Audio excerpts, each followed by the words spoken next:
Learning objectives. After completing this module, learners will be able to understand and describe how industrialization gave rise to modern cities in England. Understand and describe the problems of housing, cleanliness, and transport in London. Understand and analyze the social changes that took place in the cities. Understand and describe how large population could be a threat as well as an opportunity for political causes. Understand and describe process of urbanization in India. Understand and explain that urbanization always challenges the ecology and environment of a place. Characteristics of the city. History stands testimonial to the fact that cities first developed along rivers. They could develop only when there was surplus food to support the non-food producers. Cities inhabited by various social groups such as artisans, merchants and priests became centers of political power, administrative network, trade and industry, religious institutions, and intellectual activity. Industrialization and the rise of the modern city in England. Even decades after the Industrial Revolution, many Western nations had largely rural and migrant population. In late 1880s, the population of London reached 6 million from barely 1 million in 1810. London did not have many large factories with employment opportunities, yet it attracted a vast migrant population. Clothing and footwear, wood and furniture, metals and engineering, printing and stationery, surgical instruments, watches and objects of precious metal were important industries in London of the time. Number of factories increased in London only after the First World War. Marginal groups. As London expanded in size, so did crime in the city. The government was vigilant of the population of the criminals and imposed high penalties to discipline them. Jobs were also offered to the poor to prevent them from indulging in criminal activities. In mid-18th century, migrant women mostly worked as domestic servants. This profile changed in 20th century when more and more women got employed in wartime industries.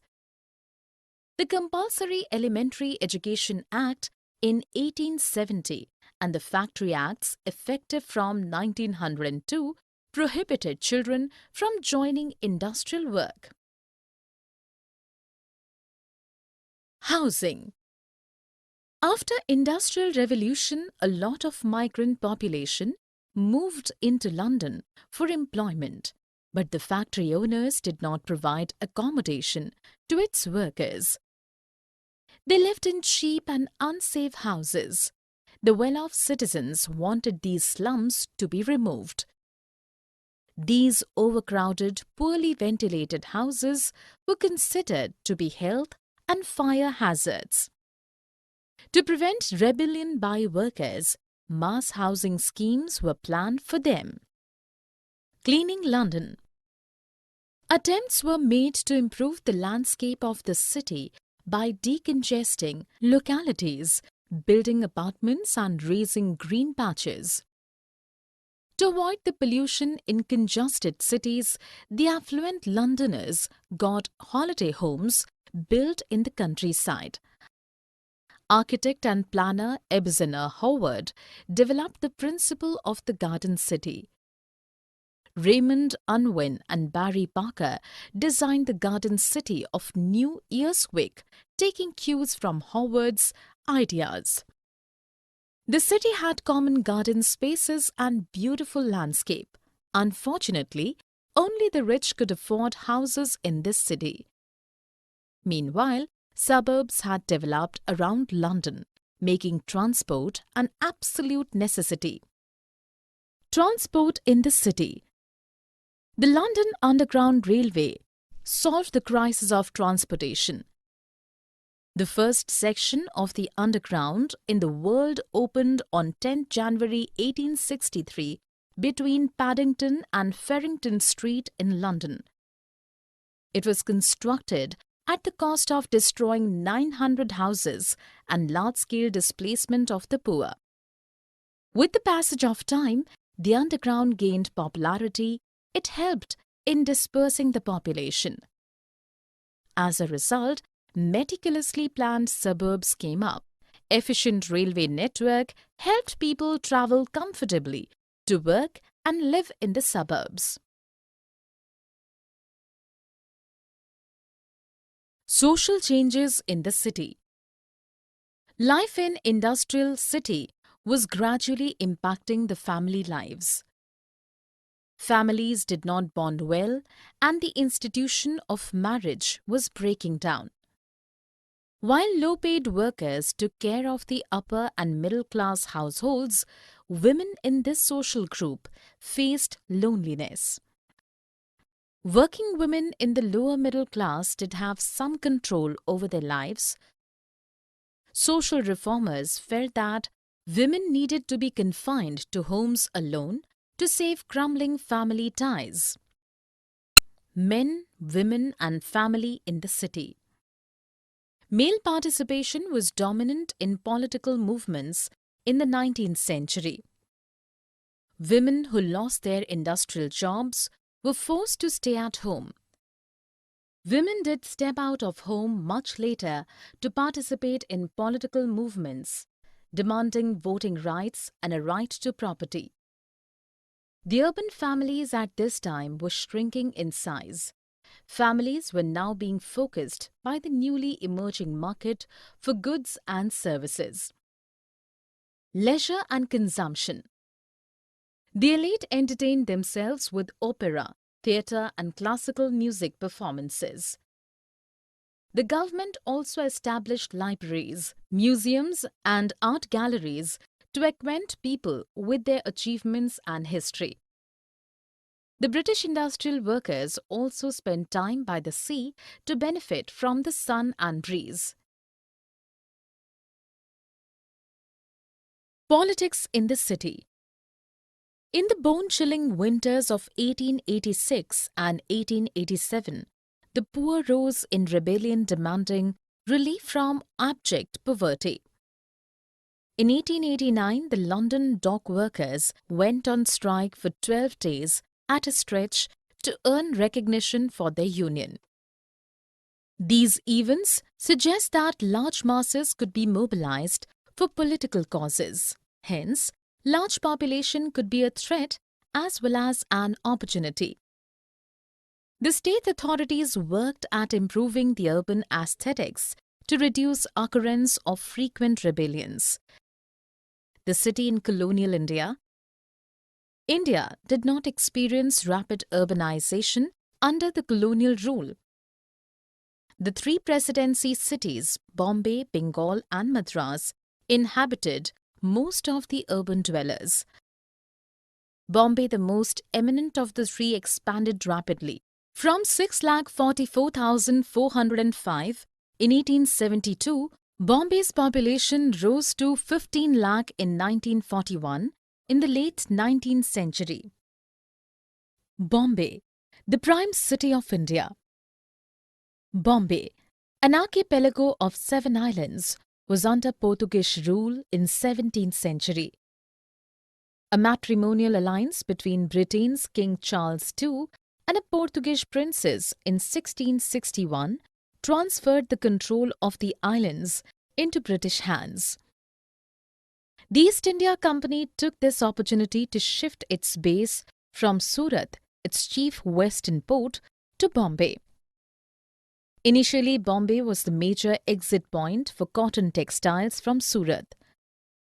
Later, it became an important administrative centre in western India. By the end of 19th century, it transformed into a major industrial centre. Work in the city. Bombay became the capital of the Bombay Presidency in 1819. After the Marathas were defeated in the Anglo-Maratha War, traders, bankers, artisans, shopkeepers flocked to Bombay due to the flourishing cotton and opium trade. Cotton mills also attracted migrants in large numbers. Between 1881 and 1931, migrants comprised three-fourths of the population in Bombay. Women comprised 23% of the mill workforce between 1919 and 1926. Bombay had a commanding position in the maritime trade till the middle of the 20th century. Its strategic location at the head of two junctions facilitated migrant movement into the city. Housing and neighborhoods. In the overcrowded city of Bombay, a person had barely 9.5 square yards space. The haphazard and unplanned growth of the city led to water and housing crisis in mid-1850s. The ever-increasing workforce of upcoming textile mills added to housing problems. While the European elite and rich Indian traders and industrialists live in sprawling mansions, 70% of the working class lived in dingy chawls, which were multi-story structures divided into small one-room sets. By renting out chawls, the owners earned quick money from the migrants. People of depressed or lower classes were denied entry into a chawl. The City of Bombay Improvement Trust, established in 1898, focused on clearing poorer homes from the city. The Rent Act of 1918, launched to control rents, aggravated the problems of housing as landlords stopped letting out the houses. Land reclamation in Bombay. The project to join the 7 original islands of Bombay was initiated in 1784. William Hornby, the governor of Bombay, sanctioned construction of the Great Sea Wall, which reclaimed low-lying areas and extended the city by 400 acres. It also prevented floods in the low-lying areas. Scarcity of land for residences and commercial activities led to more reclamation projects coming up by the government and private agencies. By 1870s, through the efforts of various private companies, the city had expanded by 22 square miles. Reclamation project undertaken by the Bombay Port Trust successfully built a dry dock between 1914 and 1918. The excavated earth was used to create the 22-acre Ballard Estate. Later on, the picturesque Marine Drive was developed on the reclaimed land. Bombay as the city of dreams, the world of cinema and culture. Despite enormous crowd and difficult living conditions, Bombay, India's film city, remains the city of dreams to many. A scene of wrestling match shot in Bombay's Hanging Gardens by Harishchandra Sakharam Bhatwadekar in 1896 was India's first movie. Dada Saheb Phalke made Raja Harishchandra in 1913. By 1925, Bombay had acquired the status of the film city of India. The Bombay film industry had migrants from many cities like Lahore, Calcutta, Madras, etc. Many famous writers like Ismat Chugtai and Saadat Hasan Manto also contributed to the Hindi cinema. Bombay films have projected the city as a blend of dream and reality, slums and star bungalows. Cities and the challenge of the environment. Development of cities always causes harm to the environment and ecology to make space for industries, houses and buildings. England faced similar problems due to smoke from factories. Derby, Leeds, and Manchester had laws to control smoke in the city by 1840s. The laws did not help much, firstly because measuring or monitoring smoke was not easy.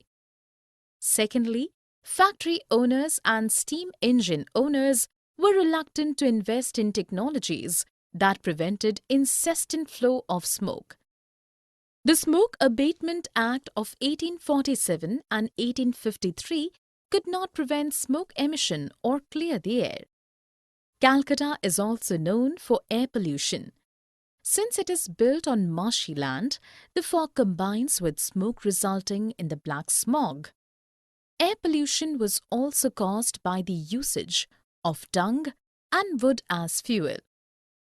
But industries and establishments using steam engines run on coal contributed much more to air pollution.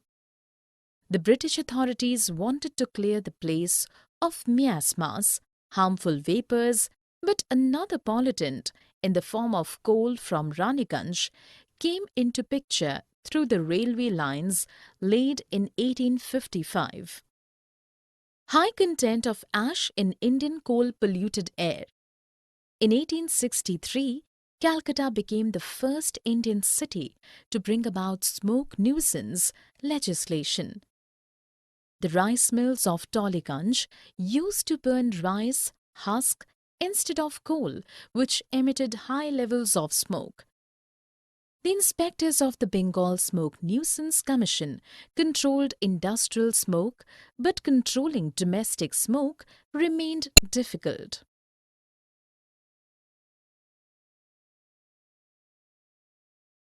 Summary. Let us summarize what we have learned.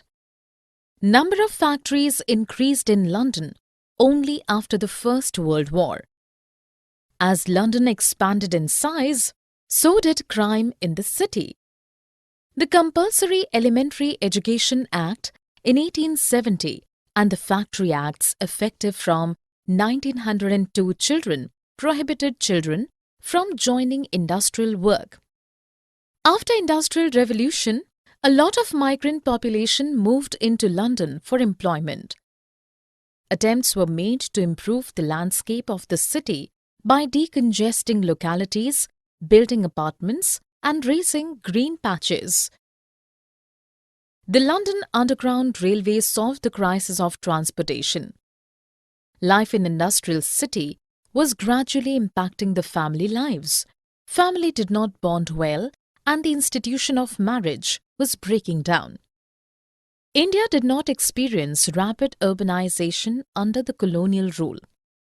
By the end of the 19th century, Bombay had transformed into a major industrial centre. Bombay became the capital of the Bombay Presidency in 1819 after the Marathas were defeated in the Anglo-Maratha War. 70% of the working class in Bombay lived in dinghy chawls, which were multi-storied structures divided into small one-room sets. Reclamation projects undertaken by the Bombay Port Trust successfully built a dry dock between 1914 and 1918. The picturesque marine drives was developed on the reclaimed land. Despite enormous crowd and difficult living conditions, Bombay, India's film city, remains the city of dreams to many. The Smoke Abatement Acts of 1847 and 1853 in London could not prevent smoke emission or clear the air.